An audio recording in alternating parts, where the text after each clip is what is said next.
Podcast City Network.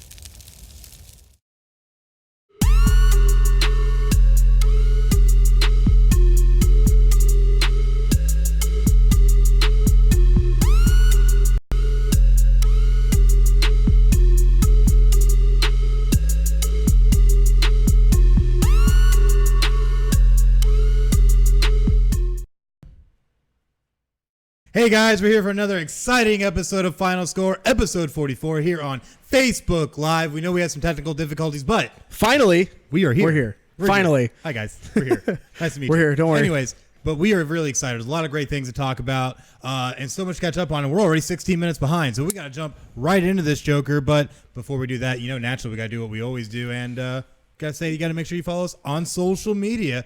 Right up here at PCN Final Score. It's above Facebook. your head, right? Yeah, above my above head. your head. Yeah, you actually have a really good point right now. So yeah, it's right there. You got it right Perfect. there. Right there. Yeah, at PCN Final Score on Facebook, Twitter, and Instagram. Go give us a like. Go give us a follow.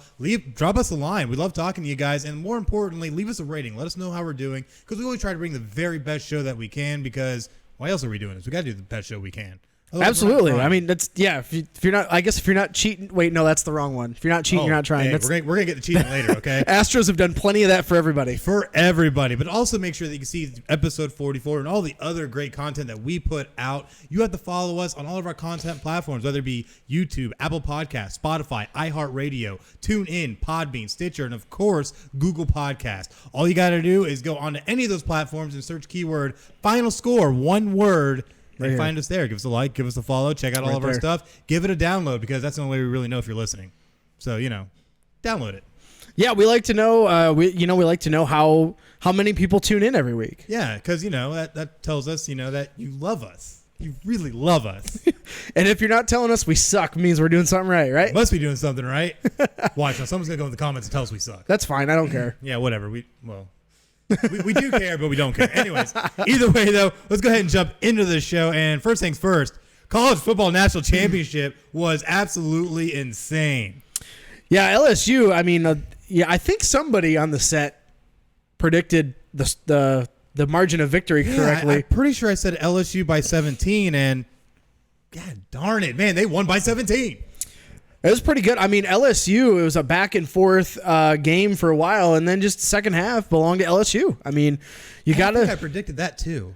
Man, I'm just full of. Why didn't I? You're just full of a lot of stuff. But out of this game, not only did LSU cap off one of the best seasons in their program history, yes, and arguably now people are trying to say the argument this is one of the best college football teams of the decade, the past decade.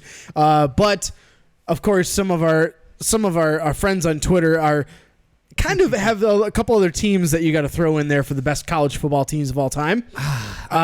Yeah. I mean, there's been a lot of great teams over the years, but the way I see it now that we're in the age where college teams can play upwards of 15 games a season, right?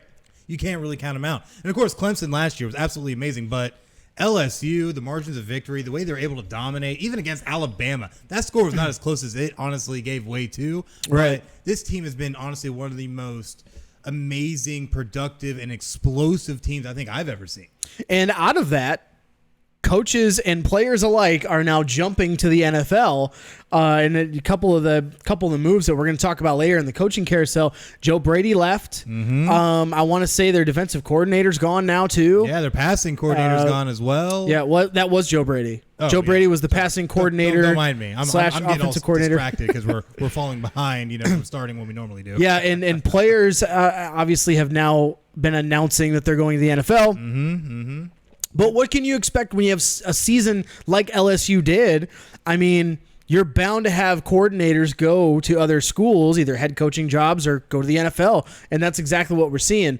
And don't discredit Clemson in this game whatsoever because they, as a program, are on such a tear. I mean, I think the only other program that now there really is no other program outside of like Alabama that's really been at the level that Clemson has been since 2013? Yeah, roughly. And it's been absolutely amazing to see the kind of tear that we've been seeing. And honestly, you got to watch out for LSU. What Coach O has been able to do, even though that voice sounds like he spoke carton a day, has been able to really turn this program around because it wasn't even really that in shambles, like some programs are when a coach comes in. Les Miles didn't leave, an empty cupboard. Right. But at the end of the day, Coach O took this team and turned it into what it needed to be. What was the character's name in Waterboy? Remember the guy who was wearing the Farmer. Oh. the farmer? Yeah, he was in the overalls. That's what Coach O reminds me of. Is that guy? Yeah, pretty much. I was also just informed that my head looks really shiny today. I mean, in the spotlights that we got, the camera lighting we got. Hold on, let me check our video feed. You want to check it? It's shiny, isn't it? That is quite shiny. It's quite shiny. Quite shiny. Would you like? Just be careful. There's so many jokes I can make out of this, but we have a whole show to do. But I've also told this is step 1, so I've cut it as short as I've ever cut it, and step 2 is go full Bruce Willis. all you have to do is just get a Bic razor. Yeah, I'm just gonna go full Bruce Willis pretty soon. But what are you gonna do next? Are you gonna jump out of a building on Christmas and say that you're Die Hard? Maybe. Live for your Die Hard, baby. Anyways, LSU was able, though, to come in and take this one 42-25. Absolutely dominating fashion. Quarterback Joe Burrow played out of his mind. 31 of 49, 463 yards, 5 touchdowns. Oh yeah, and 14 carries, 58 yards, and another touchdown. Dude is just absolutely dominant, proving why he won the Heisman Trophy. It's for a damn good reason. And he's one of only a handful of players that have done that, won the Heisman Trophy, and then went on to win the national championship. But, I mean, when you're looking at other players in LSU, obviously you got Edwards-Helaire, who had 110 yards and only 16 carries. Mm-hmm. I mean, when you're averaging 7 yards a carry, he obviously has since gone to chose to go to the NFL. Right. Who's that? Jamar Chase, their wide receiver, had 221 receiving yards on only 9 catches. Less than 10 catches, over 200 yards. That's amazing. Yeah, amazing. Justin Jefferson, over 100 yards on only 9 catches. This offense was on a different level. I'm like seen some high-powered offenses in the college football the last 10 years or so. This team has been on a different stratosphere. Like, honestly, a different stratosphere. Yeah, it's been absolutely amazing to see what they've been able to do. But the big thing I want to know is how many of these guys are going to be absolutely amazing coming to the pro level. Because some of these guys are super NFL ready. I think we've already had over 7 players declare for the NFL draft. So tons of talent that are going to be coming out. I think we're going to be seeing them playing on Sunday for a long time. Coincidentally, I think those are the same 7 players that Odell was handing out cash to, right? Oh, so we don't have to worry about an NCAA investigation? No, he's got to worry about warrants out for his arrest now. Oh, yeah. We'll touch more on that later. But it's absolutely great, though, to see how far LSU has come, because at one point it felt like they were starting to kind of slip into mediocrity even. And I wouldn't even say mediocrity. They just couldn't get over the hump of winning the SEC because Alabama has been a buzzsaw for how many years? Especially in the SEC West. And then you always had Auburn to worry about as well. So, and you never count out any SEC team. So it's just great to see them come back to prominence and honestly knock Alabama off their high horse. And, well, I mean, class of the SEC. Start looking ahead for next year. Obviously, within a couple months' time, we're going to have our preseason top 25 on our show. And I wouldn't be surprised you see LSU take a big step backwards next year. Because, I mean, you lost 2 big-name coordinators. You're losing how many players off that team?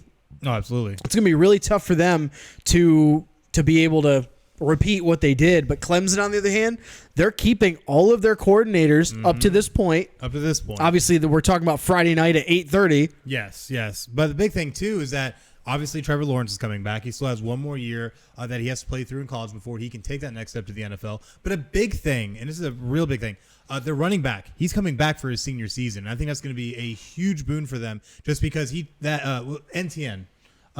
ETN takes so much pressure off the passing game and allows Trevor Lawrence to do what he does. So absolutely huge that he's coming back. However, they are going to be losing Higgins.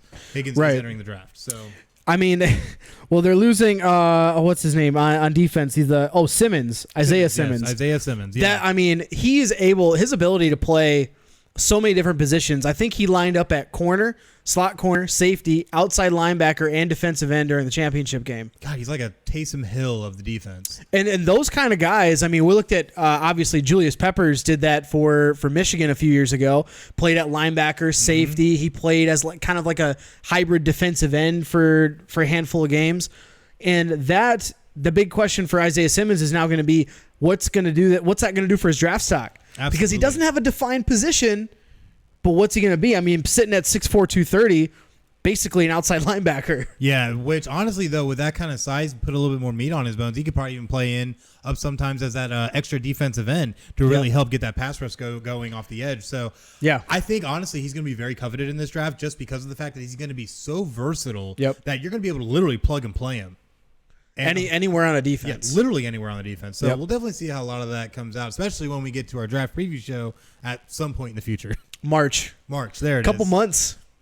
Draft season's here finally. Oh, baby. The mock drafts are already out, and I could not be more excited to see how the Lions are going to screw it up.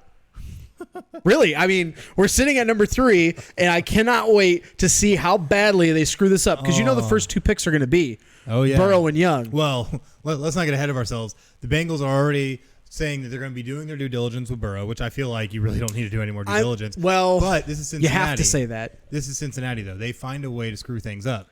So who knows? We'll see. There is a scenario in which that they keep Andy Dalton somehow and get Chase Young. The Carolina Panthers could trade up to number 1 and get Joe Burrow to reunite him with Joe Brady. Would involve the Joe and Joe connection. It would involve 2 firsts and 2 seconds from this year and next year. So a first this year and a first next year, and the second this year, second next year. But the Panthers taking such a hit now, especially at middle linebacker, and I just don't know. I don't know if they can afford that, but I don't know. We'll find out when we get to our draft preview and see how all that could work out. But we have people Speaking in the of the chat pros that are saying poor Lions, poor Lions. Don't feel bad for us. Don't feel bad for us. I feel like you guys have had such great talent over the years, and it's just kind of gone. We do. It's been squandered. Yeah, absolutely. Just been squandered out the window. But either way, though, it was a great game, a great end to the college football season, and of course, eventually we will come out with a way too early top 25. Most of the ones I'm actually really pissed off at because most of them have Notre Dame between 11 and 15, which I think is garbage. Most of which are on the 15 side. I don't understand how you have an 11-2 team behind teams like Baylor. Like, it just doesn't make sense to me. But I digress. Either way, though, we do have other football action that's been going on. A lot of exciting stuff going on. NFL Conference Championship previews. Right. Because we had a great divisional round, and now it's going to be giving way to the conference championship games, and man, the matchups we have. I will say I did correctly predict the margin of victory in the Titans-Ravens game. You did. I just picked the wrong team. That you did again. But I did say that the Titans had a chance. Because they have the perfect formula for doing what they need to do, which is also why I think they have a great shot against Kansas City. They can play defense. They can control the clock running the football. The Kansas City's rush defense is like bottom 10 in the league, bottom 5 in the league. And you know what Tennessee Titans and Derrick Henry can do. King Henry, they call him. King Henry. And that's definitely the moniker. I mean, you got to talk right now about he's got to be one of the best running backs in the NFL.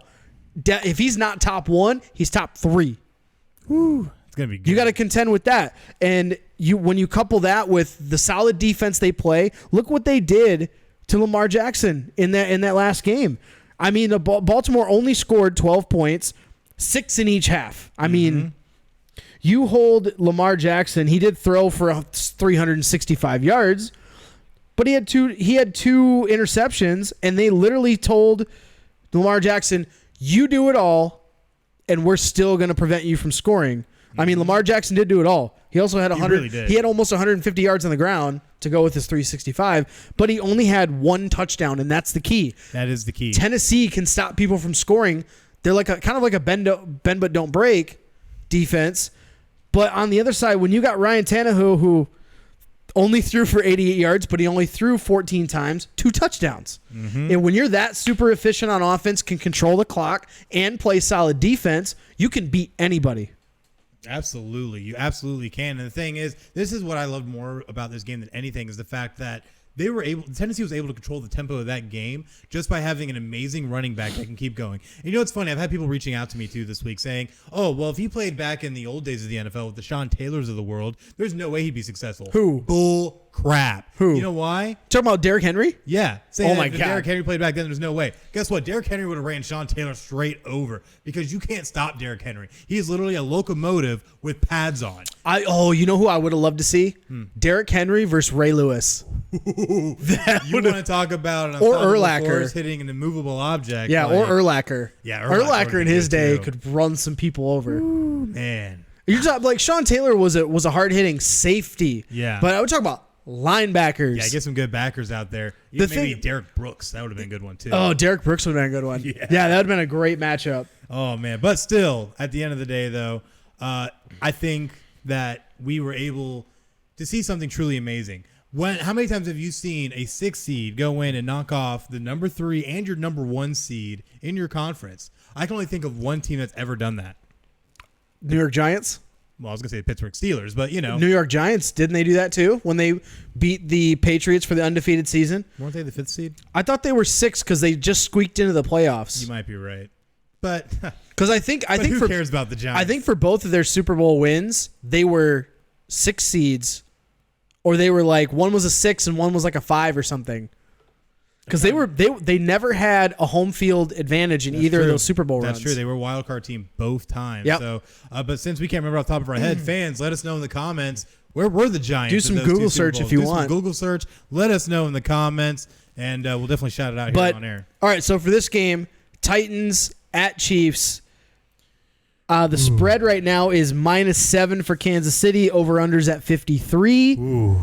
Money line is +273 for Tennessee and -339 for Kansas City. Who are you taking to represent the AFC in the Super Bowl in Miami? This is a very, very tough decision because my heart tells me to pick Chiefs, but honestly, my brain tells me to pick Titans because I know people say, well, why would you think it that way? Wouldn't it be the other way around? No, because I want to believe the Chiefs are going to win this game because technically on paper they are the better team. Right. However, my brain looks at what the Titans have done the past 2 weeks, and you can't ignore that. They have I want to say dominated, but with that rushing game and that defense, they show up when it matters. And that's going to be the huge point when you're in the playoffs is because look at the Chiefs last year. They showed up all the way until they played the Patriots at home and then lost. Yep. They haven't been to a Super Bowl since 1967 when they went to Super Bowl IV. So there's a reason for that. And I think that little stigma is going to be in the back of their mind as well. So it's so hard, but oh my gosh, I can't believe this. I am going to go with Kansas City on this. And it's going to be extremely close. Okay. And it might even be a comeback effort. But I think Kansas City is going to have taken this one. I'm going to say it's going to be a 3-point game. I'm so happy that you picked the Chiefs because I thought you were going Titans the whole way. And then I would have had, and then out of spite, I would have had to pick against you, just because. So I was getting my argument ready. I'm getting my argument ready, and then you said, "No, I'm going to take the Chiefs."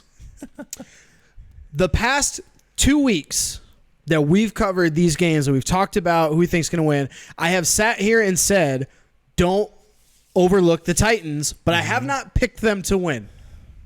Because my head said, don't pick the Titans because they're not going to win. And my heart's like, they have a solid formula. They can win this game.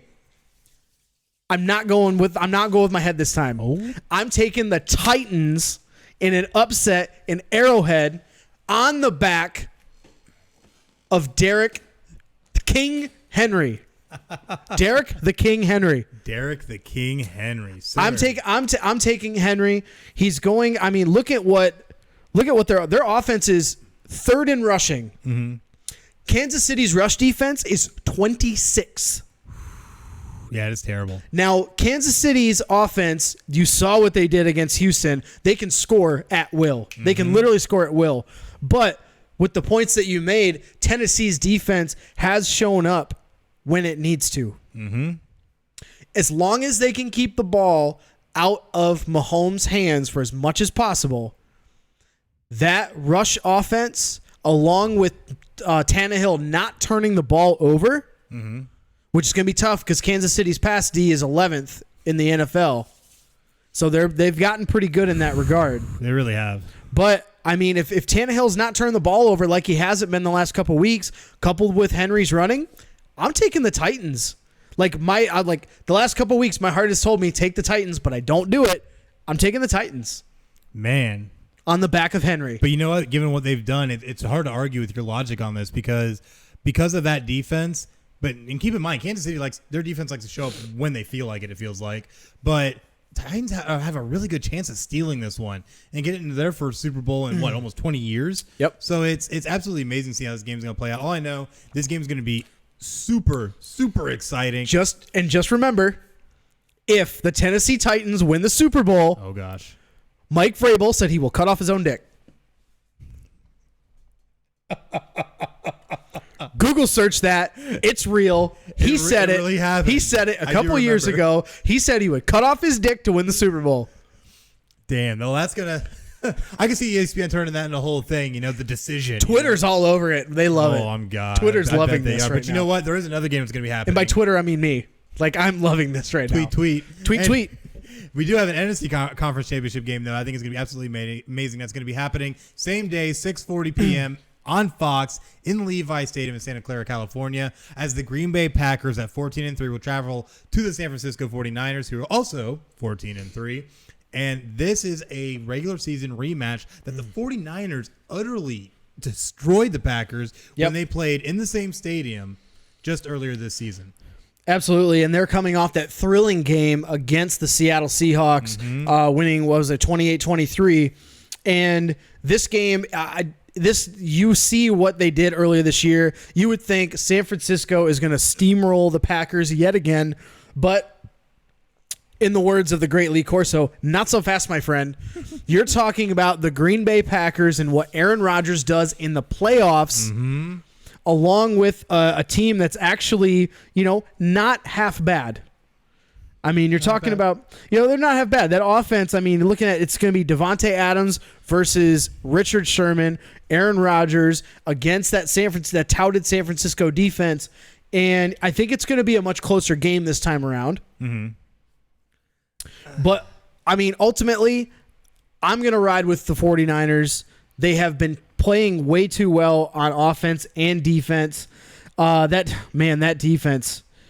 Their defensive rankings, they're first in pass yards allowed, they're 8th in points allowed, they're 17th in rush yards allowed. I mean, their defense is carrying them through right now, and I think it's going to be a really interesting matchup with the 49ers and Titans in the Super Bowl. It's going to be kind of boring in the nation's eyes, I guess, but because everyone wants to see the Chiefs Niners or the Chiefs Packers. Give me Titans 49ers.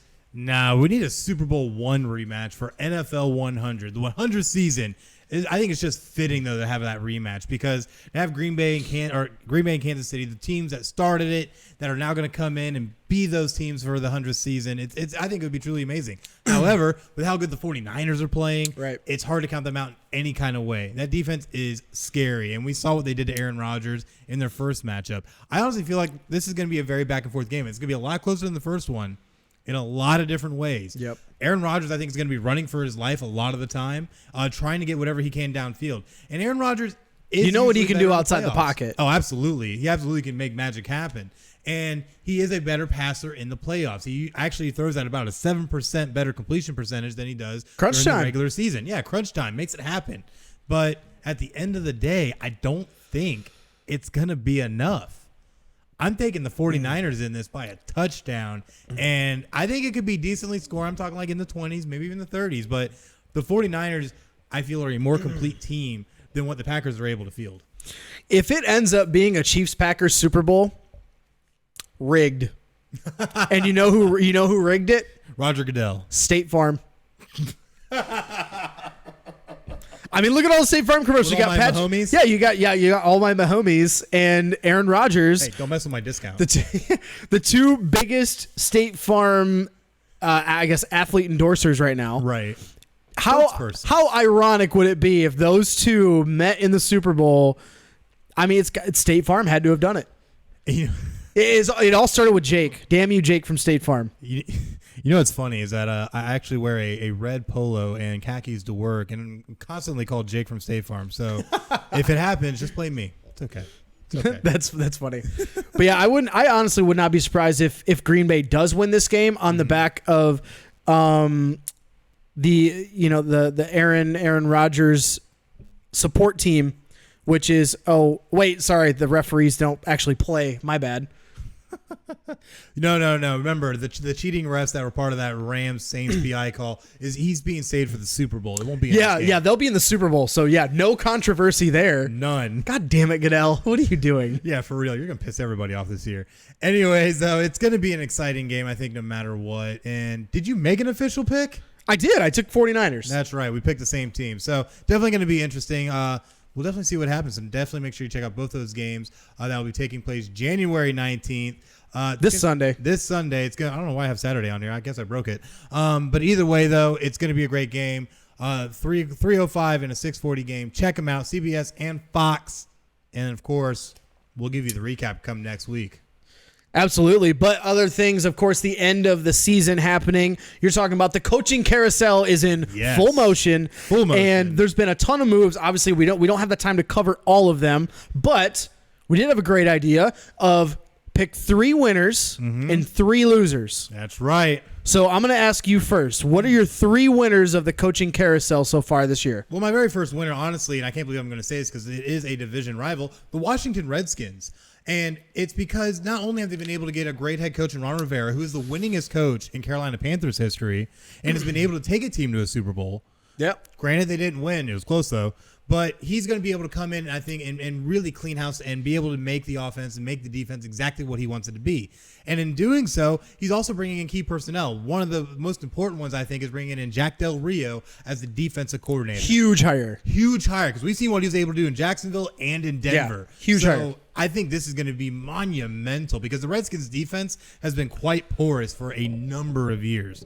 And the offensive coordinator, yes, is the son of the former head coach, but that's whatever because we know Ron Rivera is really just going to hopefully, what I think is going to happen, is groom Dwayne Haskins into what he needs to be, kick out these old men out of the damn quarterback room, and take charge in this offense to be able to push it what it needs to be. He's going to hopefully go get some offensive linemen. They're going to be able to actually block for Darius Guy so he doesn't get injured yet again. So I think this is a great hire, and honestly bodes very well for the future of this franchise. I agree. I think the bigger thing is going to be that defense. I mean, look at what Ron Rivera loves defense. I mean, Riverboat Ron is he's gonna equip that defense or kind of help shape that defense so Jack Del Rio can do his thing. My number one winner for the coaching carousel has to be the Baltimore Ravens. Absolutely. Now, you're probably asking yourself, why the Baltimore Ravens?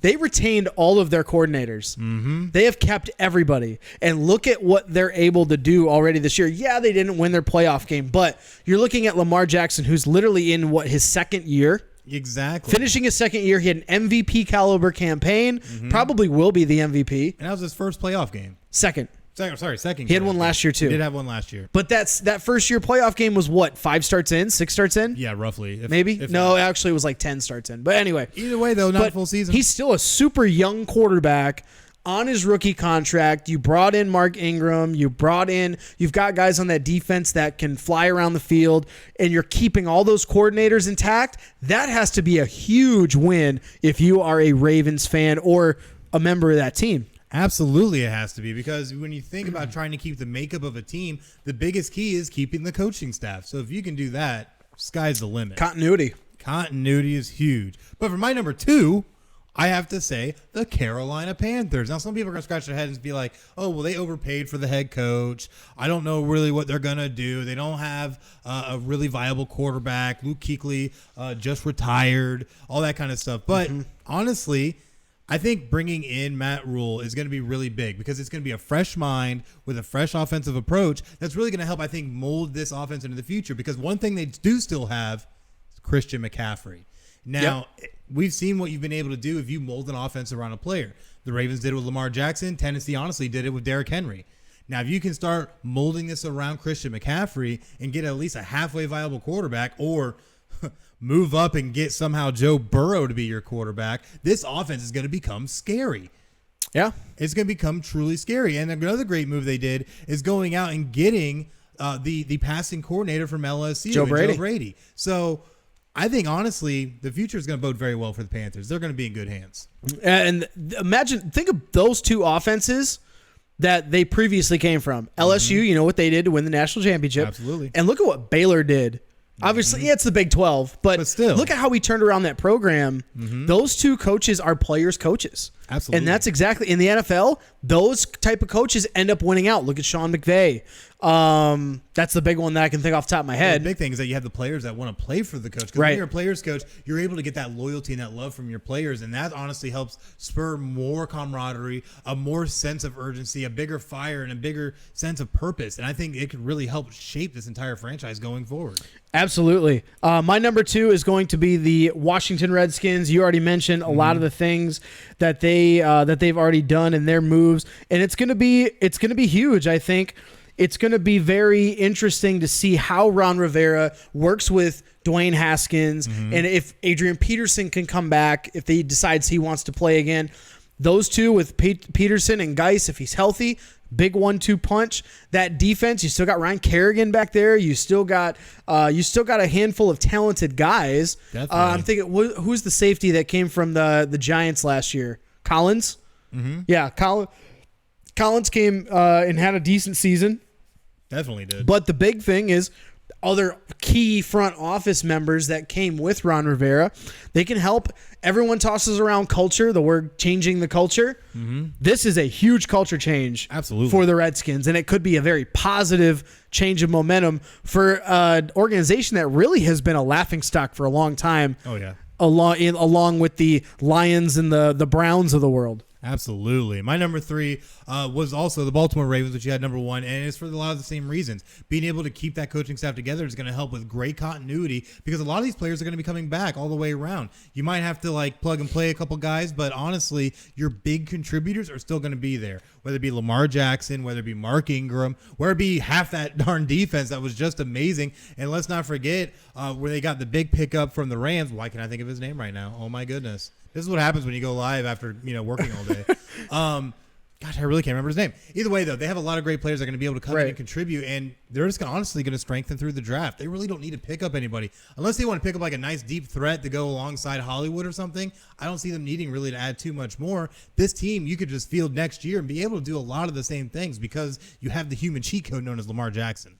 Yeah, you just got to get more depth. I mean, this is your window right now with the rookie contract for Lamar Jackson, and once his contract comes up, he's about to get paid. I mean, he's still got a couple of years left, but this is their window, and I'm with you. I think they gotta just get a little bit deeper and just more experience in the playoffs. I mean, they have another run the way they did this year.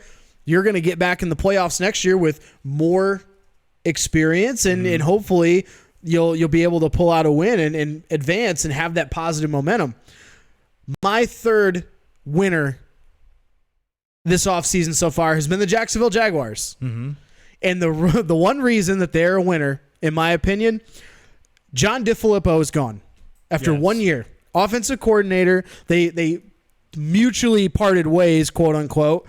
He was going to get fired, but they just said, "Hey, do you want to leave respectfully?" He said, "Yeah." So that was a big move because he was known for being a quarterbacks coach for the Eagles run their Super Bowl win, but clearly was in over his head with that offense. Say what you will about, Foles got hurt and blah, blah, blah, but their situation wasn't like Carolina's where they had nobody come in and replace Cam Newton. You had Gardner Minshew, who surprisingly was a big contributor to that offense. He was actually in my opinion, a better QB1 than Nick Foles. And still got left off the Rookie of the Year list. Yeah, he led the rookies. He led rookies in passing yards. He led them, I believe, in touchdowns. Fourth quarter comebacks. And he did it all in less games than Kyler Murray, who's on the list. Yep, makes no sense. But but I mean that offense ranked 20th and 26th in yards and points. I mean, you can't do that when you've got to try to, push that offense forward. Obviously, they have a bunch of other holes. They still don't have an offensive line. After they got rid of Allen Robinson, they have no flipping receivers at all. Yeah, they're pulling guys off the street to come and play receiver for the Jaguars. Well, they're not the Pats. They can't do things like that. I know. They're not that good. So I think that was a huge win. Get rid of DeFilippo. Bring somebody else in. There's talks about they're talking to Ben McAdoo, who was the ex-Giants head coach. That might be an interesting wrinkle to this scenario, but moving on from DeFilippo is a great move. But now you've the bigger question: Foles or Minshew? That's your question. Yeah, the Jags actually just interviewed McAdoo earlier today. Just today. So definitely going to probably be hearing something about that here in the near future. Excuse me, especially if they decide to bring him on. But it's going to be very interesting if they do. It could be something that could actually work out very well for them. But they really got to figure things out because their problem at this point, like you said, and this is always the big one, you can't have a successful offense without a good offensive line. Right. And that is one of their glaring issues because they have running backs and they honestly have decent quarterbacks. Sure, they don't have receivers, but we've seen teams, i.e. the Philadelphia Eagles, make it work with a lot less. So if they can make it work, honestly, if you got a good offensive line, you can make it happen. So they're going to need to make a lot of personnel changes, try and make some moves in the draft, maybe in free agency, and strengthen that offensive line. Once you do that, you're going to be able to put your defense in better positions and not having them on the field all the damn time, and be able to actually make some noise. So we'll definitely see what will happen with that. But we do have some losers. Who's your first loser of this season? My first loser, the biggest loser, I guess. Cleveland Browns. Like, what are you doing? So the Cleveland Browns, first of all, big head scratcher in bringing on Freddie Kitchens to take over the team anyway, but they fire him after 1 year, and then just kind of under the radar, it was seen as like, it was tossed. People thought like the friends of ours on Twitter, that Big Play, they do a lot of Cleveland. Sports. Yeah, they do a lot of Cleveland-based sports talk, and even then they were like, so is Stefanski like actually the head coach? Is this a joke? Like what's going on? No one really knew. And then all of a sudden, Stefanski was introduced like yesterday as the head coach, and Stefanski didn't even really have a great. I mean, coming off that big playoff loss where they really got skunked. Yeah, the offense didn't look great. Yeah, they had one good season, but it's funny because the words that Haslam used in that press conference were the same exact words and lines that he used in the previous year's press conference with Freddie Kitchens. I swear to God, he just copied and pasted his speech from last year. Well, it makes it easy if you don't know what to say. That's very true.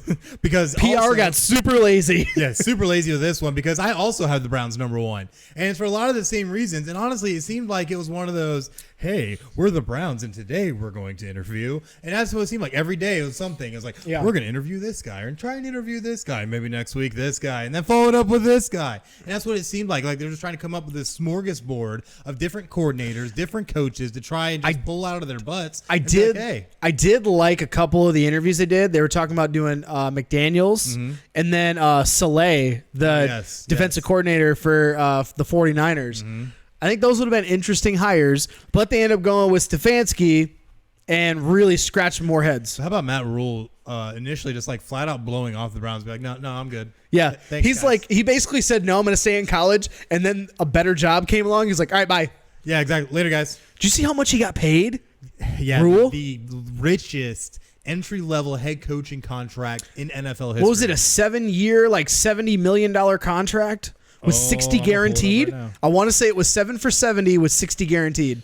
So the Matt Rule contract is for 7 years, worth $62 million. Okay, I was a little bit off base. But he has a $2.5 million signing bonus in addition to incentives for team goals, such as, winning seasons, playoff wins. So it could go up to 70 though, right? So it could get pushed upwards of right now 64.5. Okay. So, but still, that is an insane contract for a coach because the biggest thing is that there's never been a salary cap when it comes to coaches' contracts. Right. So generally, they've been able to keep the numbers down. They've been able to keep them kind of low for coaching, unless obviously you're a Bill Belichick or someone on that caliber. But at the end of the day. But Carolina did want to throw the house at him because that same day that he ended up signing that contract, he was scheduled to go fly up to meet the Giants, and he's from that area.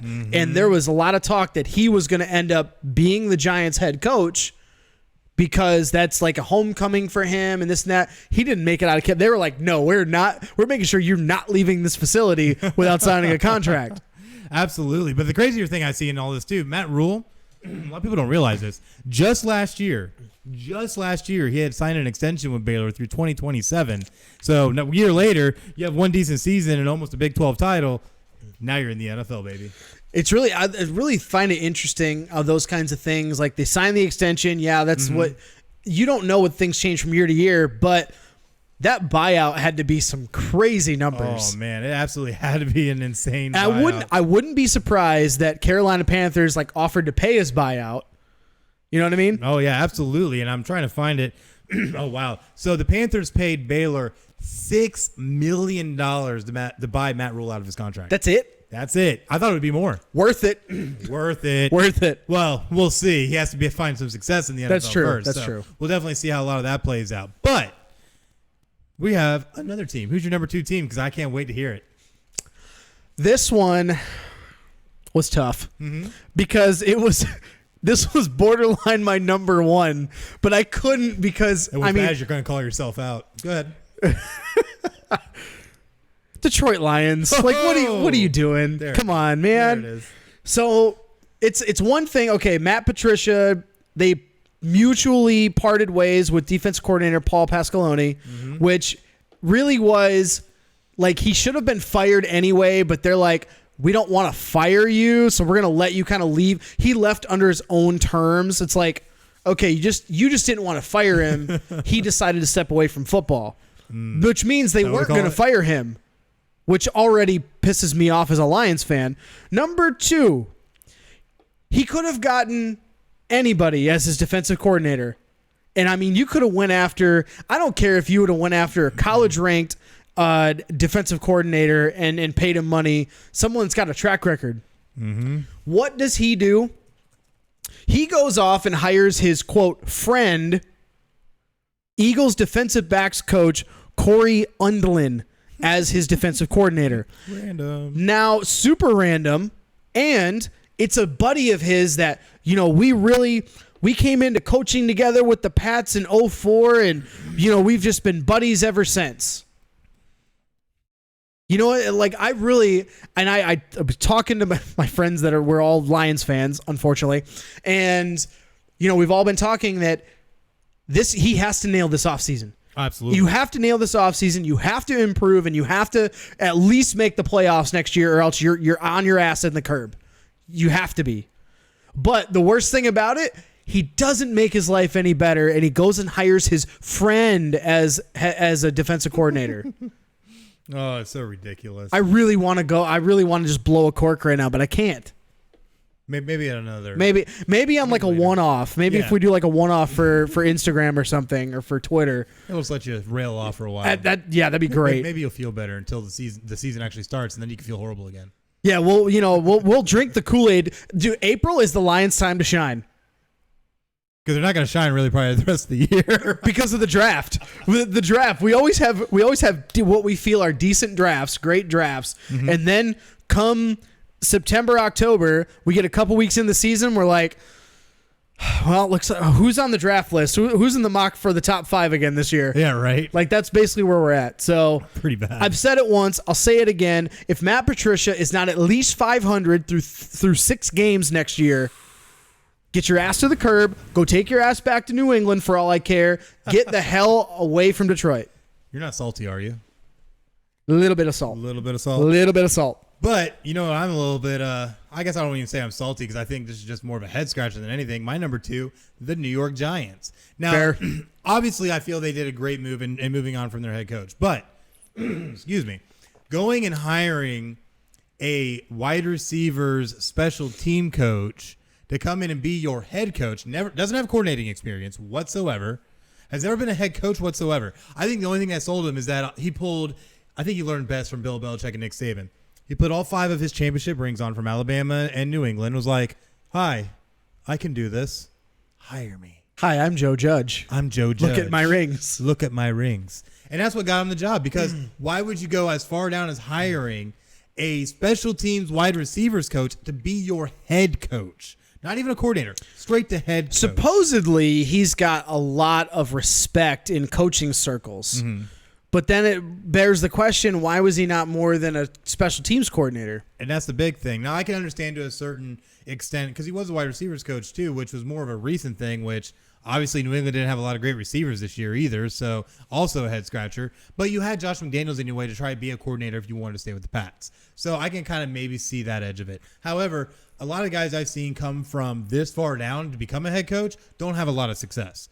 And I don't feel very confident what the Giants are going to be able to do with him as a head coach. To be fair, Brian Flores, who was the linebackers coach at the Patriots and now coaching the Dolphins, the first couple weeks it did look like a train wreck. Absolutely. But look what he's done the last like 10 weeks of the team. He's got the team's attention. They love playing for him. And he could be one of the first ones to really buck the trend. And I do believe in what Flores can do. Not saying that Joe Judge couldn't do this with the Giants, right. but there's a lot of head scratching with it, especially the fact that they have now hired former Dallas head coach Jason Garrett to be the offensive coordinator. Now, I don't think that's a bad move necessarily, because obviously Dallas had one of the best offenses in the league last year. However, you don't have a whole lot to work with in New York. You don't have Amari Cooper. You don't have Ezekiel Elliott. You don't have Dak Prescott. Danny Dimes is good, though.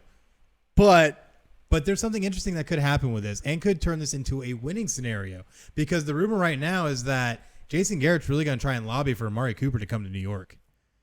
But all right, so you kind of crap on their offense, but they've got Danny Dimes. You've got Saquon Barkley, who's arguably one of the top running backs in the league, even though he didn't show it this past season. And that's true. He had a bit of a down season, but I mean, you're not gonna sophomore slump. Yeah, it's sophomore slump. Golden Tate, Sterling Shepard as your wide receivers. Sterling Shepard is turning into a very good wide receiver. He is. You had Steve Slayton, I think his name was. Slayton was their wide receiver. He had some nice games this year. Evan Ingram at tight end, who is a athletic freak, which came out of nowhere, really. Not really. I feel like not he really did. He kind of blew onto this team. I don't think a lot of people were expecting him to be quite the top tier tight end that he's been, but he's forced himself into that conversation. It depends on who you listen to. Like, having listened to fantasy football experts before the season, he was a target candidate for having a breakout season because all the other weapons are gone. There's no OBJ, there's no this, no that. That's the guy. And young quarterbacks like to go to tight ends. So, I mean, look at that. You have potential for this offense. I think it's a huge slap in the face that the fact that Jason Garrett not only lost a head coaching job, but he went to a rival for a lesser job to a guy that has never had a head coaching job in his life. Quite interesting. Because what's funny is I remember when the Giants were initially starting their head coaching search, a lot of people were like, Jason Garrett. Jason Garrett could be that guy, and now you're the offensive coordinator? Yeah, hey, awesome. At least he's still got a job, and he's still in the NFC East. That's true. Oh, the first Giants versus Cowboys game of the next season. Circle that on your calendar, because that's probably going to be a Sunday night or Monday night game. NFL will make that a Sunday night or Monday night game because of the storylines involved, and it's going to be great. Yeah, they're expecting that to happen. Where is it? Roughly like between week 3 and week 5. Supposedly, obviously, we're not going to know until the NFL decides to drop all the schedules after the season. But hey, it could be something very interesting. But I just don't have a lot of confidence. I feel like they're kind of hodgepodging it together. But no matter what, you're under a guy who's never been a head coach. Right. But number 3, sir. Number 3, also someone from my winners list. The Jacksonville Jaguars are also a loser this year. I'm sorry, sir. Have you been drinking? Water. I swear it's water. Vodka. All right. I swear it's water. I'm not on the OBJ diet. Oh, my gosh. But I've got the Jacksonville Jaguars because, yes, you got rid of John DeFilippo, who was there for 1 year, sucked, get him out of here, got it. But here's the problem. They still have GM Dave Caldwell and head coach Doug Marrone. I've been on the train. I've said it for the whole season. I've said it even before we started doing this podcast. Doug Marrone is a terrible head coach. Yes. He's had 1 year of good success, and it wasn't even really like it was the year after he was the interim in Buffalo. And it was a 9-7 year, and he barely made the playoffs. I'm sorry, this guy cannot, obviously he's better at it than I am, but I mean, this guy clearly has shown he has no good, solid track record of being an NFL head coach. Sir, don't count yourself short. You could be a better head coach than him. I'm really good at Madden. Oh, my goodness. I can do it. But, I feel like they've already made a good move in getting rid of Tom Coughlin. And just because of how Tom Coughlin was so tight-fisted on how he wanted to run things, I think it could open things up a little bit for them. So maybe we'll see. But Caldwell's the other guy that's been drafting all these guys and bringing in these big-name free agents. Say what you will about Nick Foles. He was the best quarterback on the market. I was not against it when they signed him because he was the only guy there. But you then go and get Gardner Minshew, who came out of nowhere. Now you've actually got a QB controversy on your hands. Yeah. So now you got to make a decision. Marrone and Coughlin pissed off Jalen Ramsey, Why would you do something so stupid first and foremost? So then they get rid of him. Now also look at Dante Fowler Jr. They drafted him high. He was a bust. They trade him to the Rams. Oh my God, guess what? He's talented and he's good. Who would have thought? Who would have thought? Apparently not Dave Caldwell.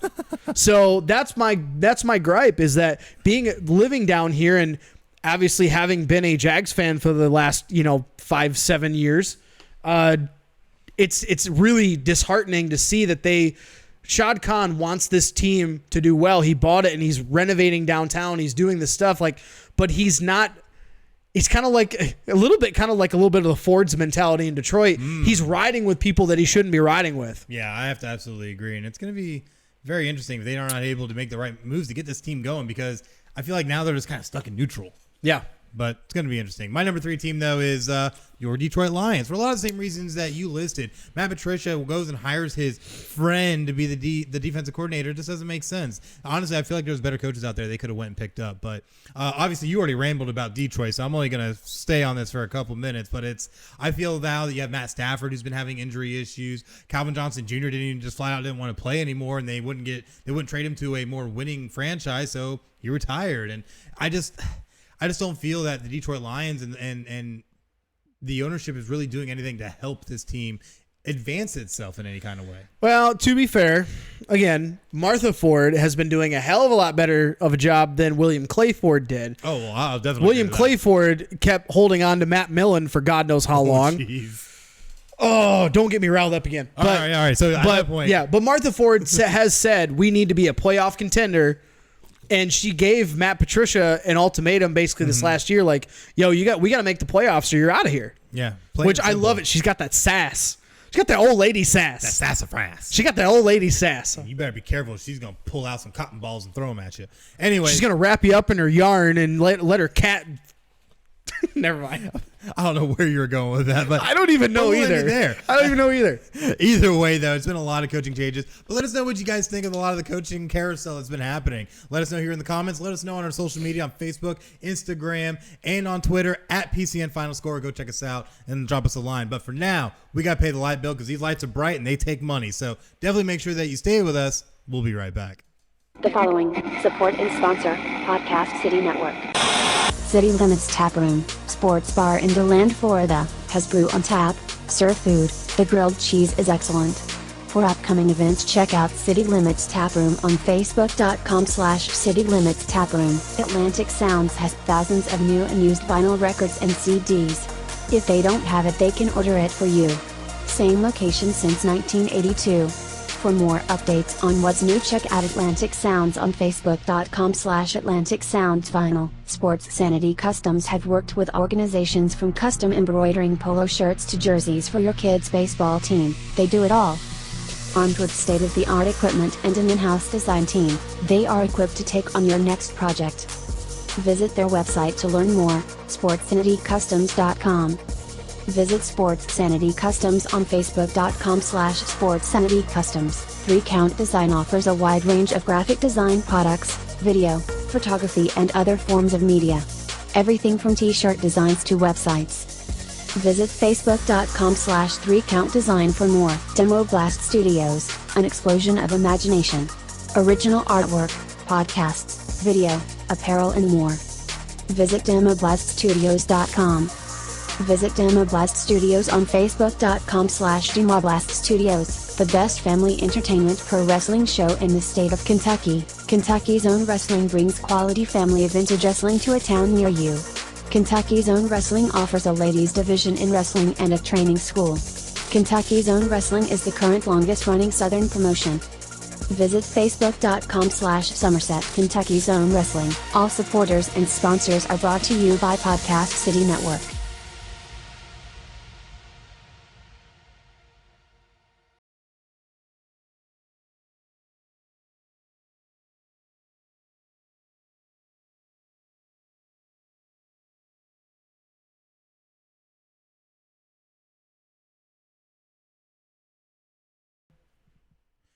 And we are back here on Final Score with Chris and Craig. And now it's time for some crazy MLB news because we've been kind of putting this one off for a couple weeks because we want to kind of let this story develop. Oh boy, has it ever developed. Oh boy, has it ever developed. So much so that I had to make a nifty little slide called the MLB sign stealing scandal.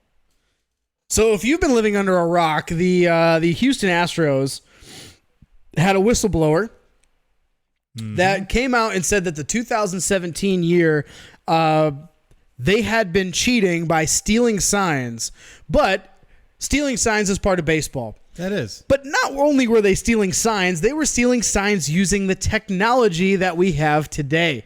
So if you're not familiar, at baseball games, obviously there's the broadcast feed, but the broadcast feed is on a delay.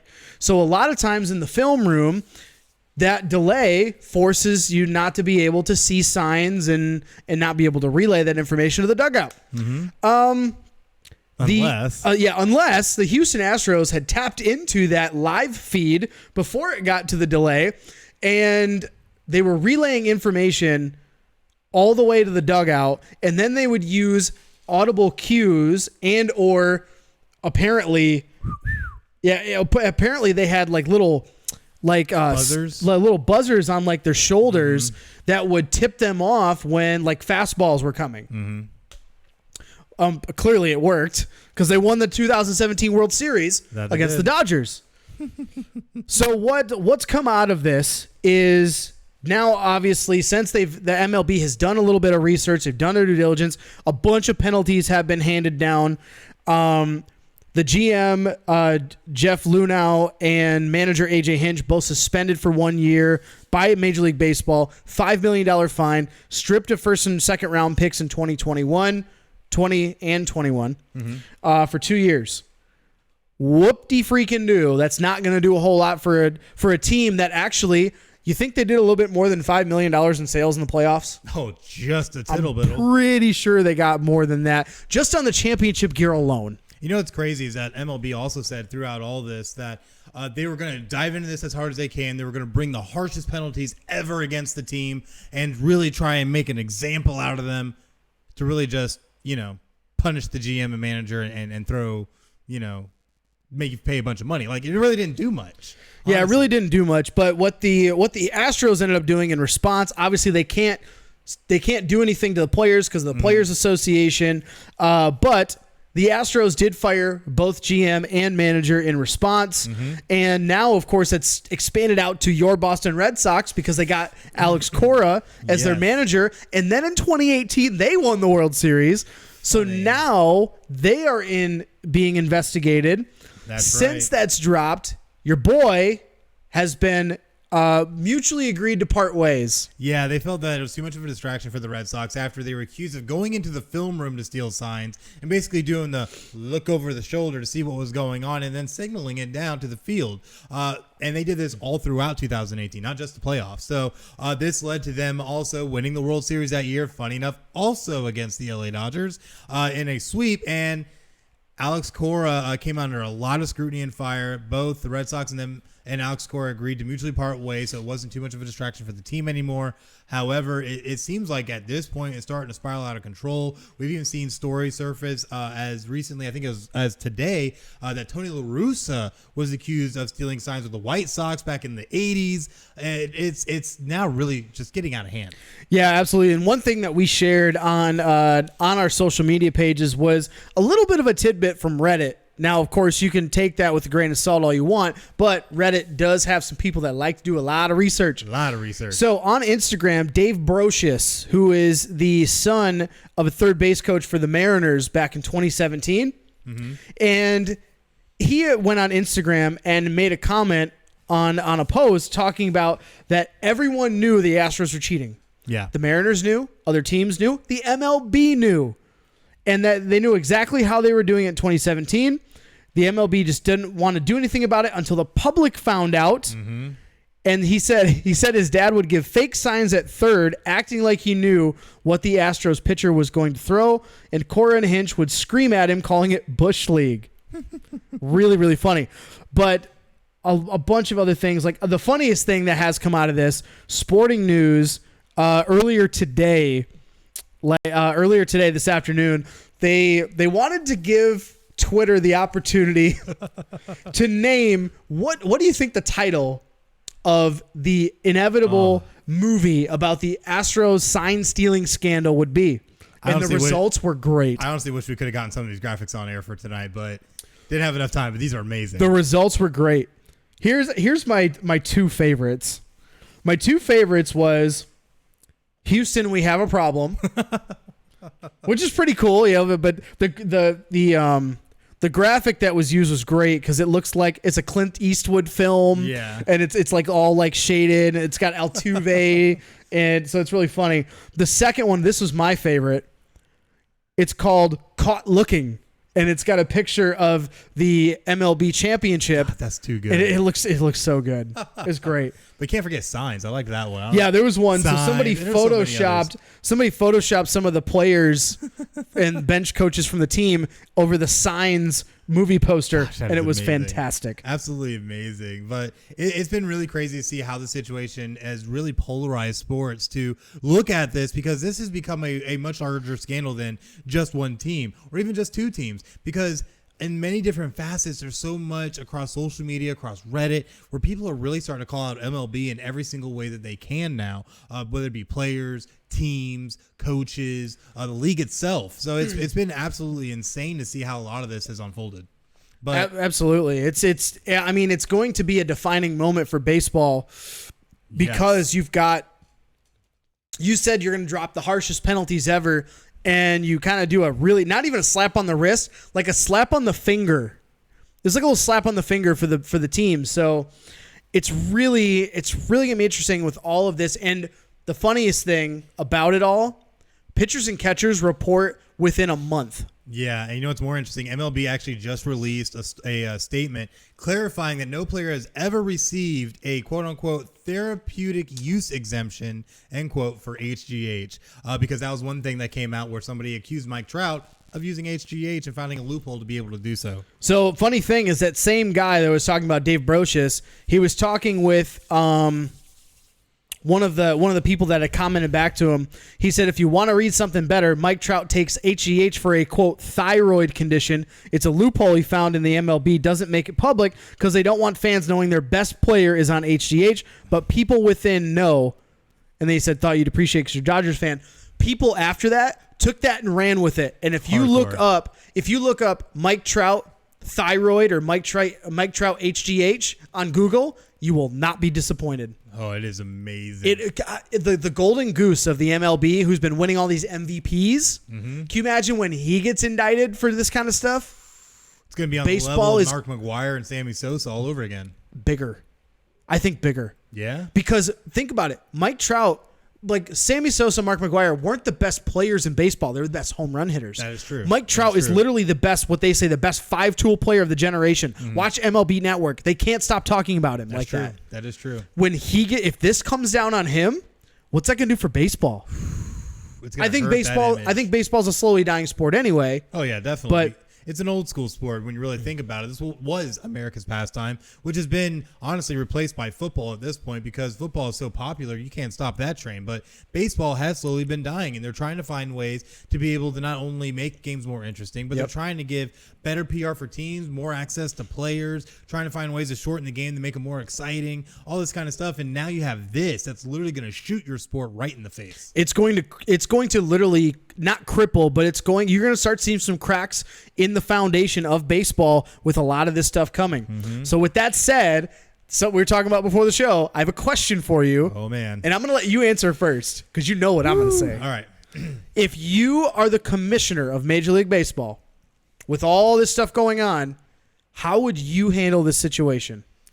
I feel like no matter what, if you're the commissioner of Major League Baseball and you have all this hitting your desk, this is probably the hardest situation you could possibly ever deal with, because not only is it questioning the integrity of your game, but now it's coming to the point where it's popping up all over the place and becoming like I hate to use this as an example, but like the Australia wildfires, it is out of control. And to stop this fire, it's going to take drastic actions. What they did, not enough whatsoever.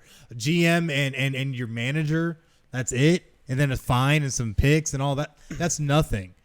Now, obviously, they did take the approach of not wanting to penalize players. I think, and you honestly had got me thinking about this. I didn't agree, or I'm sorry, I agree that they shouldn't do anything to the players, but you got me thinking about it, and it's like, there's ways they could get around this where the Players Association really couldn't do much and be able to really send a statement. And that's what they need to do, is send a statement. So what would you do? You're going to have to go, it's going to pour through all the evidence, pour through all the video, but you need to start pinpointing players. You need to start maybe adding them to an exempt list or banning them in some way. And not just, you're going to get 20 games, 40 games. No, I'm talking 80, 100, maybe a whole season. Ways that you could be able to really start penalizing them. But you have to make sure it's clear cut, because you don't want to start penalizing players that maybe didn't have anything to do with it. And that's where I feel you kind of roll into a gray area. $5 million fine, that is chump change. $20 million would have been a little bit better, because you are also dealing with a sport that has no cap. Right. So a lot of these teams are spending over $100 million, $200 million per season to field their rosters. So $5 million, that's nothing. $20 million would have made a little bit more of a statement. But you only discipline the GM and the manager. You need to honestly discipline the entire front office in one way or another, and maybe even ownership to some extent, because it's happening under their watch, whether they know or not. Guess what? You're the owner. It's your responsibility in every facet of the word. You need to be punished too. Just my thoughts. I mean, that's all fair and good. I mean, those are kind of the things that you need to be thinking about if you're handling this. Mm-hmm, absolutely. But I want you to share what you would do if you were in the commissioner's shoes. So if I were Commissioner Manfred, in order to save face for Major League Baseball, you need to go above and beyond your punishments for this situation. Mm-hmm. And I'm talking for the team.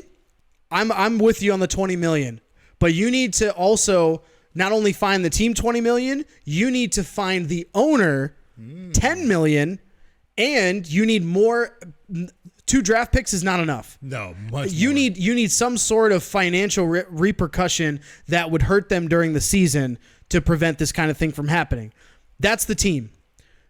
Players, it's going to be much more tricky because of the Players Association. Absolutely. But if you're Major League Baseball and you want to really save face and prevent this kind of thing from happening again, not only do you suspend every player involved in the 2017 World Series win, everyone that was on the World Series roster, you need to ban them for a minimum 1 year. And the players that are really in question, like Altuve, this is the most popular one that's here right now. Altuve needs to be banned for life. Ban him for life. You got to Pete Rose him? You have to. You have to. If you want to make a statement, you have to Pete Rose. You have to treat it like Pete Rose, because you are not only hurting. You clearly cheated other teams out of this. Absolutely. You can't strip you can't vacate their title. Whoop-de freaking do. They still won it. They still got there. It's not going to change. Right. Can't change that past. You can, though, prevent it from ever happening again. This is true. You have to ban Altuve for life. You have to ban anyone else that was immediately involved in the situation for life. Anybody else. I'm talking Hinch. I'm talking Cora. I'm talking Lunhau. I'm talking all of them. You got to ban all of them for life. Now, here's the question. Here's what your argument was to me. Okay. What Players Association is just they're gonna fight it. They're gonna take it to court, do that. Take it all the way to the Supreme Court. Go ahead and do that, because you know what's gonna happen? Oh, if they're disputing the charge, they can still play, right? Not if you're on the commissioner's exempt list. Everybody involved in that situation goes immediately on the commissioner's exempt list, and everybody is banned for a minimum 1 year. If you were immediately involved in it, you're banned for life. Wow. Good luck trying to get around all that. Good luck. We'll see you in court. You're still not playing. Yeah, that's wow. Now, Man. that's going to hurt the game of baseball immediately, because you're talking about a big name guy in Altuve, but in the length of the longevity of the game, it's going to end up helping, because you're going to end up getting rid of that stuff. Man. You want to make a statement? There's your statement. Man, that definitely would make a statement in so many ways. Man, Remind me never to hire you as a commissioner of any sports league I'm in. I'll lawyer the shit out of anybody. Of course you would. But a lot of this is going to end up, I'm sure there's going to be a lot more coming out of this because I feel like this could really blow the top off of baseball as a whole because obviously this started with the Astros, now the Red Sox, now even the White Sox are getting implicated. And now we got people calling out Mike Trout and other players and things the MLB are doing behind closed doors that nobody sees that honestly not only would hurt the integrity of the game, but would hurt the entire reputation of Major League Baseball. So I don't think this story is over yet, and I think a lot more is going to happen. However, there's a lot of things happening in the world of hockey. Oh my goodness, so much craziness. Little bit of a Tampa Bay Lightning update, talking about the power rankings that were released as of Wednesday. Yes. So Sports Illustrated last week had them at number 6, both them and ESPN. Mm-hmm. This week, Sports Illustrated moved them up to number 4. ESPN moved them up to number 5. Now, this is talking about a couple weeks ago. But the Lightning had collected 10 straight wins, matching the single-season franchise record set by last year's team. Nice. And now their defense has kind of helped out a little bit. So Tampa Bay's defense had morphed into a top 5 unit. They ranked first in expected goals allowed per minute, which is 2.16, which is a really weird stat. It really is weird. Expected goals allowed. Yeah, but they did. They allowed 2 goals a game in their 10-game win streak, and of course you know what their offense can do. Mm-hmm. All on the back of Anthony Cirelli, who's that 22-year-old center for the Lightning, building a case for one of the best two-way centers in the league right now. Yeah, it really is, and honestly, with what Tampa Bay's been able to do, especially with how last season ended and how this beginning of the season really started, it was a head scratcher to begin with, but they ended up going 3, 6, 9, 10-game win streak before they ended up losing to the New Jersey Devils just recently. But even then, you're talking about 10 wins. They've won 11 of their last 13. They've been playing out of their mind. And while the last 2 losses have been kind of interesting, 3-1 to the Devils and 3-2 to the Wild, still they've been able to make magic happen. All they have to do is just keep their heads about them and keep doing what they're doing. Now, this past week, they are 2-2-0. They beat the Flyers 1-0 on the road. Ended up going also on the road and losing to the Devils, like I previously mentioned. Turn around and beat the Kings in a shootout, which was great, and then went on the road and lost to the Wild by 1. This is a team that is right there, I think, of being able to recapture some of the magic of what they were able to do last year. However, this upcoming week is going to be very interesting.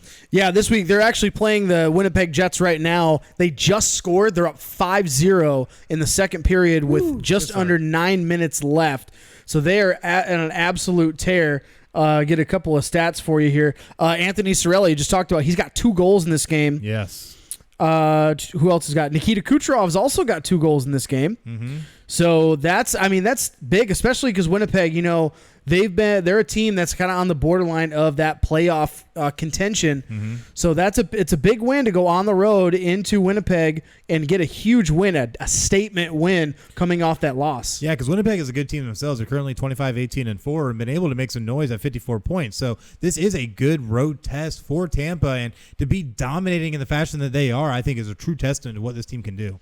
Yeah, and this starts off. It's actually in the middle of looks like a 6-game road trip that will end up the rest of this week at Dallas Stars, at LA Kings, at Anaheim Ducks, and then also on Saturday, add in that one too, at San Jose Sharks. Yeah, definitely going to be interesting to see how a lot of that's going to play out, but just make sure that you check back with us because we'll definitely make sure to bring you all the latest Tampa Bay Lightning action that's happening this season because Tampa, we believe. I think it could happen because our teams are just not doing it. Right.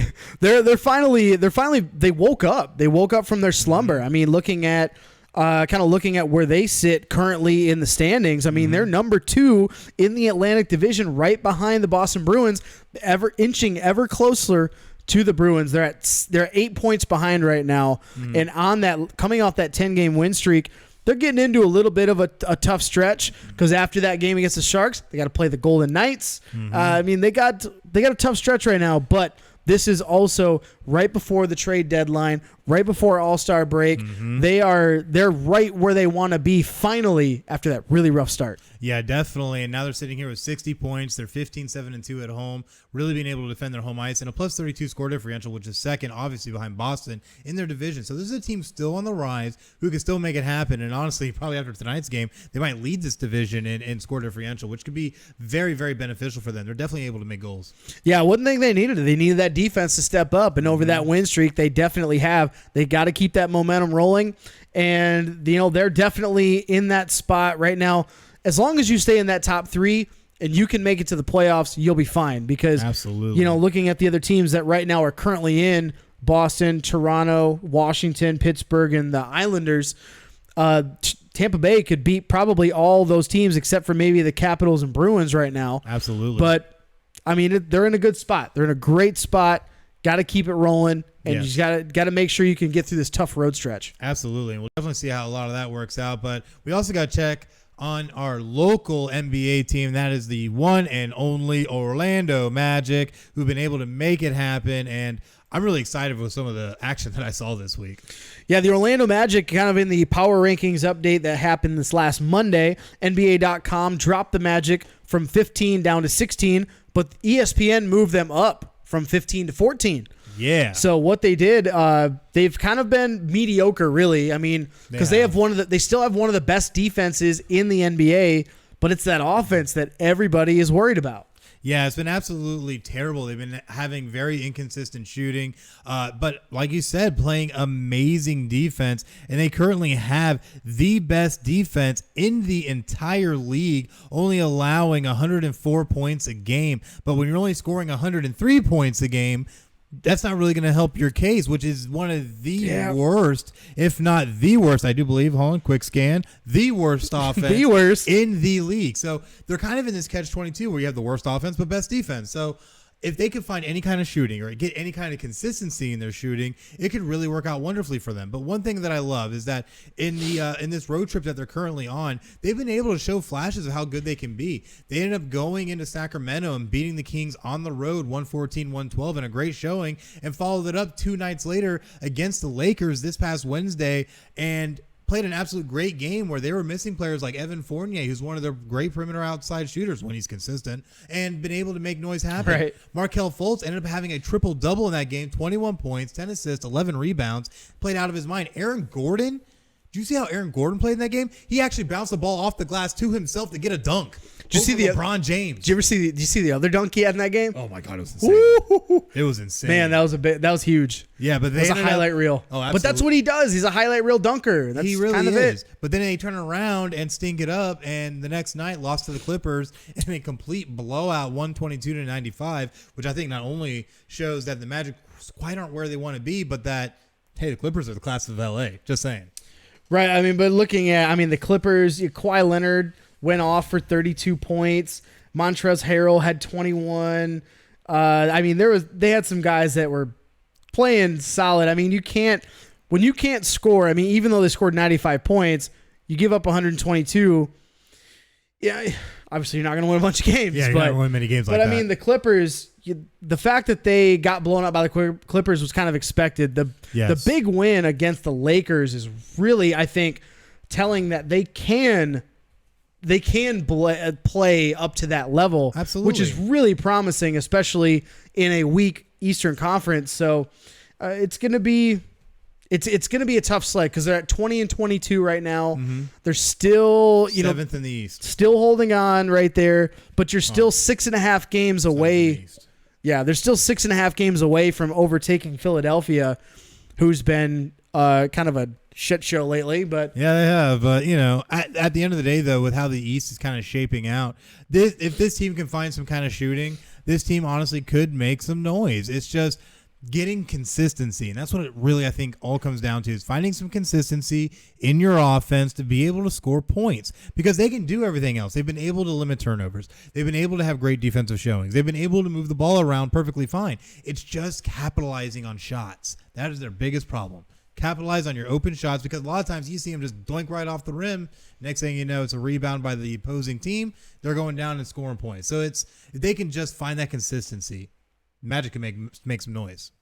Yeah, it's always the toughest thing in the NBA, though, is to try to find that offensive consistency because you've got, even if you have to either hit it in the draft or you have to go out and sign somebody. And Orlando's not really a destination city for the NBA, even though it should be. We have Disney.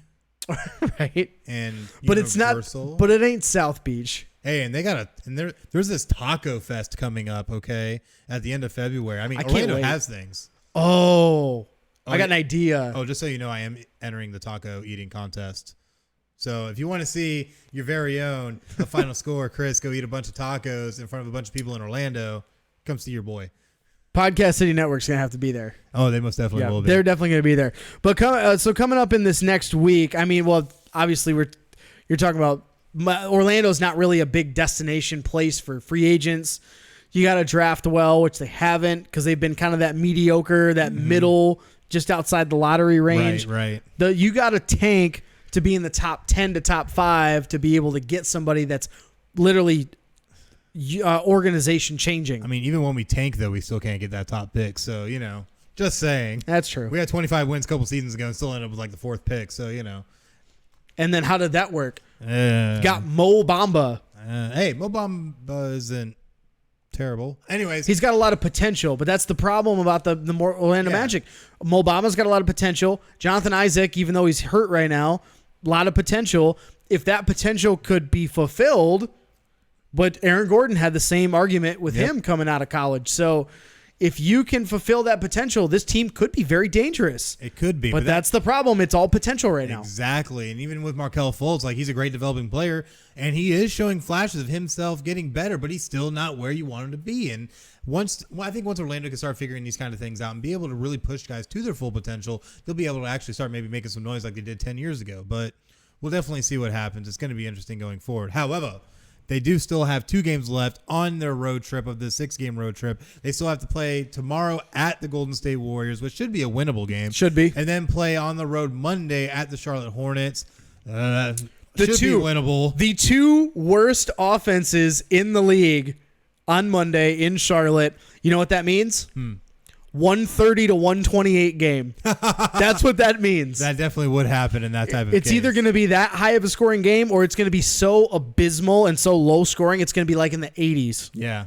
It's going to be terrible one way or the other, I feel like. But they will end that road trip and then come home Wednesday and Friday against the Oklahoma City Thunder and Boston Celtics, respectively, which are going to be 2 really tough matchups. Yeah, those are going to be tough. I mean, the Thunder is actually playing very well this year, which is surprising a lot of people. And the Boston Celtics, they bringing in Kemba Walker, and they've really seen a real surge from that team. I mean, they're still sitting 3rd in the East right now, only a game behind the Miami Heat and 8.5 away from the Bucks in that conference. But they're still 5-5 in their last 10 and are on a 2-game losing streak. So maybe Orlando might be able to capitalize in some type of way. So it's definitely something we're going to have to keep an eye out for going forward.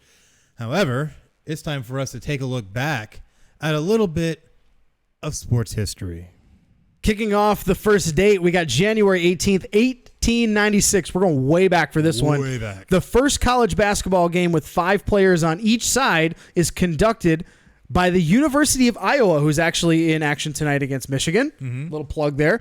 They invite student athletes from the University of Chicago for an experimental game. Chicago beats Iowa 15-12. On January 18th, 1958, Willie O'Ree is the first African-American to appear in the NHL, making his debut for the Boston Bruins in a 3-0 victory in Montreal. January 19th, 1974, your Notre Dame Fighting Irish beat UCLA 71-70 in South Bend, Indiana. Why does it say Indiana? In South Bend, Indiana. South Bend, oh yeah, to end the Bruins, yeah. Sorry, I botched that. I botched that really bad. Yeah, you did. So I was like, it's in South Bend. I know where that's at, but apparently not everybody else does. So either way, they beat Here, let me make that easier UCLA. for you. Thank you. I appreciate you. Thank you. I do what I can. So they beat UCLA 71-70 at home in South Bend, Indiana, to to end the Bruins NCAA 88-game basketball win streak. Such a great feat to break, and I just botched it. Yeah, way to go. Gosh. Surprised we let you on this show still. Right? It's okay. I'll probably botch the next one because it was botched already. January 19th, 2002, the Tuck Rule game. The AFC divisional playoff game where, with under 2 minutes to play, the New England Patriots trailed the Oakland Raiders 13-10 in a driving snowstorm when Tom Brady fumbled, but it was ruled an incomplete pass. Patriots went on to win that game 16-13 in overtime.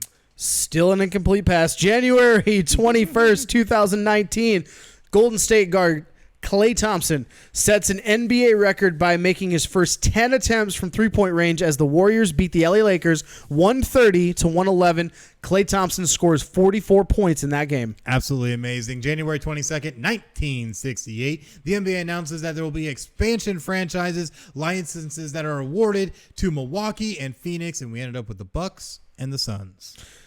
One's really good and one's really not. Yeah, look at that. Same date in 2006, Kobe scores his 81 points in the 122-104 Lakers victory over the Toronto Raptors. Second highest game total in NBA history, only behind none other than Wilt Chamberlain, his 100-point game, which was done in 1962. Absolutely amazing. And now with the end of This Week in Sports, we move on to the good old Give or Go. I don't know. We're both probably going to talk about these, so I don't really know how you want to talk this. We're just going to throw them out. Right, I mean, we're just going to throw it out there. So Odell Beckham Jr. was spotted on the field giving cash to LSU players after winning the national championship. Yeah, we're definitely going to give on this one because not only has it started with this, but this whole entire story has morphed into basically the OBJ National Championship saga, because this has been an ever-developing story that keeps just writing itself as we move forward, and it gets more and more insane as we move on. But from the start of it, after LSU had their monumentous 42-25 win over Clemson, Odell Beckham Jr. came down onto the field and was seen on camera doling out $100 bills and slapping into LSU players' hands. However, LSU came out and disputed it, saying it was fake money, not real money. Calm down. But then quarterback Joe Burrow had to just blow the top off it and said, no, that money was real. What are you talking about, LSU? Which then LSU had to self-report itself to the NCAA. Well, it's funny because there was fake money on the field Yes. around where that situation was going on. So they thought, okay, this is plausible. And then Joe Burrow was like, well, I have nothing to lose. I'm going to the NFL. So, no, it was real. I mean, I'm not going to try to hide it, which is really funny. But I thought it was really funny that the police officers at the game tried to arrest Joe Burrow and other players for smoking cigars after the game. Of course, you know, if you're not aware, that January 1st, 2020, the smoking age went from 18 to 21. So they were trying to arrest players, and then finally they decided that, okay, this is probably not a good idea that we should be trying to arrest these players. Be doing that then. And Joe Burrow's a senior. Wouldn't he be like, 21 or 22 by now? He'd be about 21. Well, and then he played a year at Ohio State too. So, yeah, 22. Yeah, that's what I'm saying. So, I don't know. It's all ridiculous. But in the continuation of the OBJ saga, he's now been accused of slapping a security guard on the buttocks in a very calculated move, if you've watched the video, and then turn around and now there's a arrest warrant out for him for simple battery, and it's just spiraling out of control right now for OBJ. And watch. No. You have to share what you told me about. I will. But the thing that was most disturbing about that video was after he slapped the backside of the police officer, a lot of question was it a male or female? It was a male police officer. Yeah, I thought it was female at first. I did too, but seeing the video, slaps the backside of the police officer and then like squared up to him like, what are you going to do about it? Yeah, okay, bruh. First of all, that was stupid. In so many You're not ways. helping yourself at that point. Second, I mentioned there was a video out on Twitter that came from someone from the LSU member of the band, because OBJ was in front of the band after the game and had their megaphone, and he was spouting words. Maybe I don't think they were words, but he was like screaming, yelling into the megaphone. One of the security guards was he pushed it down to his side and was trying to grab it from him. OBJ then like just kind of turned to him and grabbed his hand and tried to pry him off so that way he could yell into the megaphone again. And then he like moved his head down towards the megaphone to still yell into it. They got it away from him, so he turned and did that like LeBron mad face, and then he started yelling something. Oh, that's horrible. So now, of course, the rumors are flying about what in the world was Odell Beckham Jr. on. Cocaine's a hell of a drug. It is a hell of a drug. Cocaine is a hell of a drug. It just blows my mind in every facet that OBJ would not only act out in such a manner, but also take it to the extent that he did in every facet of everything that's come out from this national championship game. Not only honestly disgracing himself, but disgracing your alma mater, disgracing the NFL. Right. Even it's head scratching. We've seen weird stuff out of him. We've course. never seen this level before, and you got to wonder. What was he on? Was he on something? And if not, okay, then you've got to really wonder, okay, what's going on with his head? Because he's never acted out like this before. No, not to this level. So really, I think a lot more is going to come out about this story. So definitely make sure that you stay tuned to all Final Score social media at PCN Final Score on Facebook, Twitter, and Instagram.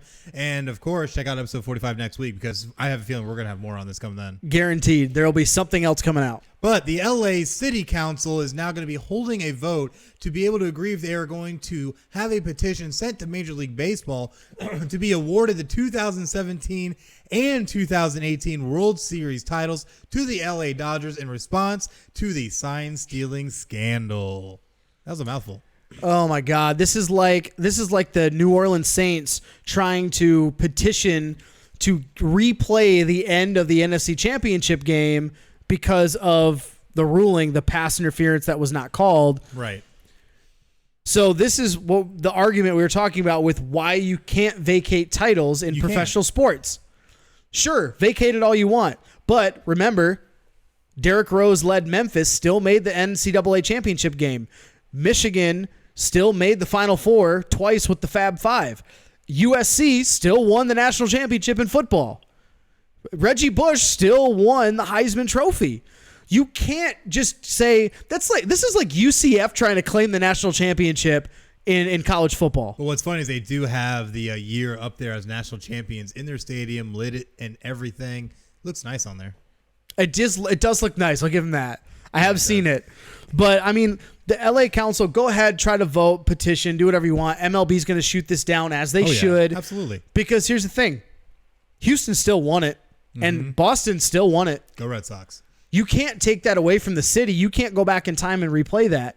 No, you really can't. It can't happen. So good luck. Yeah, this is going to be a very failed attempt at trying to do this. And I think it's just because the city of LA at this point is just really ticked off that the Dodgers have been so close recently and just not been able to follow through and make it happen. God, I would hate to be a Dodgers fan right now. Like, really would. You are really good, but they're going through like similar to what the Tigers went through when we made the World Series twice. Like, you got so close. And then you couldn't do it. But for the Dodgers, it's worse because the two teams they lost to both cheated. Both freaking cheated, like to a crazy extent. Yeah, to an unsurmountable level, and this won't happen. But I do feel for Dodgers fans because you definitely got cheated, literally 2 years in a row. So and not like CC Sabathia said they got cheated. Bro, stop. The Yankees, wow. if they would have made the World Series that year, there's no way they're beating the Dodgers. Well, no, they would have cheated. Oh, wait, sorry. Dodgers, not Astros. Dodgers. Right? Dodgers. Sorry, we said Dodgers. But yeah, and that's what I'm saying. Talking about CC Sabathia saying that the Yankees got cheated and they should have won the World Series. Yeah, they weren't. They weren't. They were in the ALCS. You didn't even make the World Series. Yeah, so calm down, bro. Sit down. You're getting old. Anyways, nothing's going to happen out of this. So definitely don't expect any kind of parades going through LA celebrating 2 titles that you never won because you're not going to get them. Sorry, bro. But that's the end of Give or Go, which always brings us to the sad moment of the show of the week ahead. Of course, tomorrow night, UFC 246 in Las Vegas. Ooh, gonna be huge. Both on pay-per-view and ESPN Plus. But you got to pay for it through ESPN Plus for pay-per-view. Found that out today. Sorry. Oh, you found that out today? Yeah, I wasn't very happy about it. Yeah, I'm pretty sure my roommate needs to know that because we were supposed to have people over. Yeah, you better research that. Yeah, I don't think he ain't going to pay for it. So Yeah, anyway, the main event, Conor McGregor makes his debut, or not debut, he makes his return to the octagon. First fight in over a year for him, and he's fighting against Donald Cerrone. He's actually jumping a weight class to the 175 mark to make this fight. McGregor is actually favored minus 350, and Cerrone is plus 280 right now. So this is obviously a really big return for McGregor because he needs this fight more than people think. Absolutely. Because his last fight against Khabib got his ass kicked, and then he needs this for his fame, to make more money, because obviously that's what he's about. But you need this fight. Yeah. And you're jumping a weight class. Yes, you're going to be strong. You're going maybe not stronger, but you're going to be faster. You're going to be quicker than Cerrone. But if Cerrone can keep this fight on the ground and not a stand-up strike fight, he could win. But the big thing I see with McGregor is that his last fight, he lost to Khabib, and that was way back in 2018. What has Conor McGregor been doing since? I expect a little bit of rust of him coming out, but if he's not careful, he's going to get caught. And that's the one thing that I feel is going to be very dangerous with Cerrone, is that if Cerrone can catch you one of those kicks, you're done. But however, Cerrone's smart. He's not going to try and stand up with McGregor at all. He's going to try and take him to the ground, try and submit him. Oh, and let's not forget, when Conor McGregor fought Khabib, he lost by submission. So something to keep in mind. Cerrone likes to take fights from anybody, though. So that's the really interesting part about this story. And Cerrone I think he's on a 2-fight losing streak, if I'm not mistaken. Yes. And so he needs this fight also. This would be huge for Cerrone to not only beat the guy, like notorious Conor McGregor in his return fight. It's gonna be I think it'll be a really good fight. Oh, yeah, definitely could be. And there's going to be a lot of great fights at this match, including a bantamweight fight between Holly Holm and Raquel Pennington. Definitely going to be interesting. Yeah, former women's bantamweight champion Holly Holm against Raquel Pennington. That's going to be a really that's the co-main event of the night. So those are the two big fights on that card for tomorrow night in Vegas.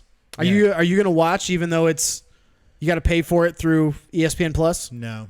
Probably not. No, because at the end of the day, I've been working so much, I got to get some sleep. you know who's going to host it for free? Who's that? Our friends at City Limits Tap Room. That's right. So if you go over to City Limits Tap Room at 2620 North Woodland Boulevard in beautiful D-Lane, Florida, you can go and get a lot of great drink deals down there, as well as watch this amazing fight on all their myriad of TVs. And I think they'll also have their liquor bar open for this event. So definitely make sure to go down there. That brand new sidebar that we did draft day in. It looks so nice. Yeah, it's a whole liquor bar. Do you think they'd let us do draft day back there again? I could talk him into it, maybe. Oh, that'd be great. Oh, man, I'm getting too excited. But either way, though, go check them out. Enjoy the event. They're going to have a lot of great drink specials, including, I think, $5 buckets, among many other things going on. So definitely check them out. 2620 North Woodland Boulevard, DeLand, Florida. In other sports, the NBA has a few big matchups coming up this week. This weekend, tomorrow night, Lakers at Rockets, Blazers at Thunder. Those are both happening Saturday night. Monday, you got Thunder at Rockets and Lakers at Celtics. Ooh, that's going to be a good one. Make sure to catch that one. And then on Tuesday, you're going to have the Clippers traveling to Dallas to take on the Mavericks. And then on Wednesday, 76ers at Raptors and Nuggets at Rockets. Definitely could be some good games. Friday night, leading up into next week's show, Clippers are at the Miami Heat on Friday night. That's the big matchup of that night, 8 p.m. Yeah, that's going to be the big one, and that's a big matchup of West and East teams. It's going to be very interesting. Yeah, two of the top teams from each conference. Definitely. But looking at NHL action, Saturday tomorrow, we have Capitals at Islanders, Blues at Avalanche, Coyotes at Oilers, and the Sharks at the Canucks. It's definitely going to be a great day for hockey. Make sure you catch them. Huge slate of games that Saturday. And then on Sunday, the Bruins are at the Penguins, and the Islanders are at the Hurricanes. All four of those teams vying and fighting for playoff spots. Those are going to be some great games to watch also. Yeah, and let's not forget, college basketball is in full swing right now. There's going to be 21 ranked teams in action tomorrow. Yeah, too many to list for us, honestly. But the cherry on top of 21 ranked teams in action on Saturday, number 11 Louisville travels to number 3 Duke, 6 p.m. on ESPN. That is going to be a huge ACC battle. Yeah, it absolutely is. Going to be a lot of great games, but sadly, we are at the end of our show. It's been a great show. Episode 44 here on Facebook, live on our Facebook page. One thing, though, we do have to give a shout-out to, and we don't do this too often, and that's our network, Podcast City Network, the greatest network there is. Make sure to check them out on Facebook, facebook.com/Podcast City Network, on Twitter @PodcastCityNet. And, of course, you can find Podcast City Network on YouTube. Just go on and search Podcast City Network and give that channel a follow, and as well as their website, podcastcity.net. And, of course, you can find Final Score at podcastcity.net /Final Score. Absolutely. We're doing pretty. We're almost to 600 likes on Facebook. Yep, with the network. 200 followers on Twitter, which is pretty cool. And making magic happen. A lot of fun. We got there's a lot of fun things planned for both Final Score and for Podcast City Network coming up here in 2020. We're super excited. Yeah, it's gonna be great. Yeah, definitely gonna be great. But definitely make sure you keep up with all things Final Score by following us on all of our social media platforms on Facebook, Twitter, and Instagram. Just look for @PCN Final Score, and you can find us there. Give us a like, give us a follow, give us a rating, drop us a line, give us a share, invite your friends, invite your mother, invite your grandma, even invite your little dog Fido to come like us because we love all. Fido? Hey, don't leave out Fido. Don't leave Fido out likes Fido. love too. Either way, though, we also are on a myriad of content platforms, including YouTube, Apple Podcasts, Spotify, iHeartRadio, TuneIn, Podbean, Stitcher, and, of course, Google Podcasts. Just go on to any of those platforms, search keyword Final Score, one word, and definitely make sure to give us a follow there. That way you can always keep up to date on all of our latest content, including episode 44 of Final Score. But it's that time of the week, or sorry, time of the show, I should say. But it's time to sign off. So thank you for joining us. Make sure to join us next week for episode 45 here on Facebook Live. But until then, I'm Chris, that's Craig, and you just watched Final Score. Have a great night.